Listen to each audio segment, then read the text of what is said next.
नुकताच राज्य सरकारने एक शासन आदेश जारी केलेला आहे आणि आपल्या सर्व योजनांच्यासाठी 270 कोटी रुपये हे आता हे सरकार पुढच्या 2 महिन्यात खर्च करणार आहे.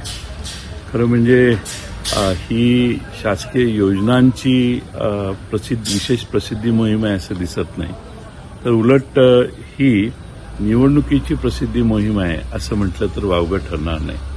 आपला स्वतःचा प्रचार करण्यासाठी सरकारी तिजोरी वापरण्याचा एक कार्यक्रम या सरकारने हातात घेतलेला दिसतोय.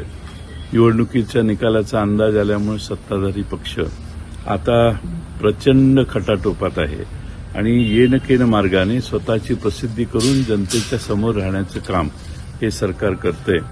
जेवढी सत्ताधारी पक्ष स्वतःची प्रसिद्धी करतील तेवढी सामान्य जनतेच्या मनात त्यांच्याबद्दल राग वाढत जाईल असा मला विश्वास आहे.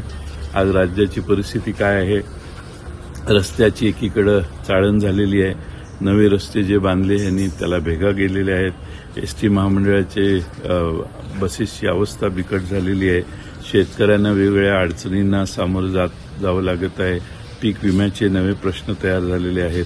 पीएचडीचे विद्यार्थी या राज्यात आंदोलन करतायत आणि हे सगळं करत असताना राज्यावर 8 लाखापर्यंत कर्जाचा बोजा गेला आहे. तरीही सरकार 270 कोटी रुपये हे फक्त आणि फक्त पुढच्या 1.5-2 महिन्यात प्रसिद्धीसाठी वापरणार आहे. त्याचा अर्थ वर्तमानपत्र आता उघडायची गरजच नाही. प्रत्येक पानावर यांचेच फोटो आणि यांच्याच जाहिराती. एसटीकडे बघण्याची गरज नाही, कारण सर्व एसट्यांवर आता यांच्या जाहिराती येणार आहेत. सगळ्या महाराष्ट्रात जिथं जिथं जाहिरातीचे बोर्ड आहेत तिथं तिथं टीव्हीवर, सोशल मीडियावर प्रचंड पैसे खर्च करण्याची सरकारी तिजोरीतून भावना या सरकारची आहे. खरं म्हणजे महाराष्ट्रातल्या जनतेने याचा पुन्हा एकदा विचार केला पाहिजे. यांच्या योजना या महाराष्ट्रातल्या जनतेसाठी नाहीत, यांच्या स्वतःचं पुनर्वसन करण्यासाठी आहेत, ज्याची आज ते जाहिरात करतायत आणि म्हणून याचा राष्ट्रवादी काँग्रेस शरदचंद्र पवार पक्ष निषेध करतो.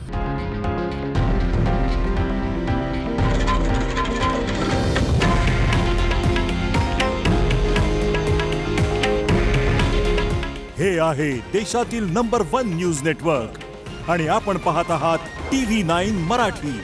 काळजी तुमची, हित महाराष्ट्राचं.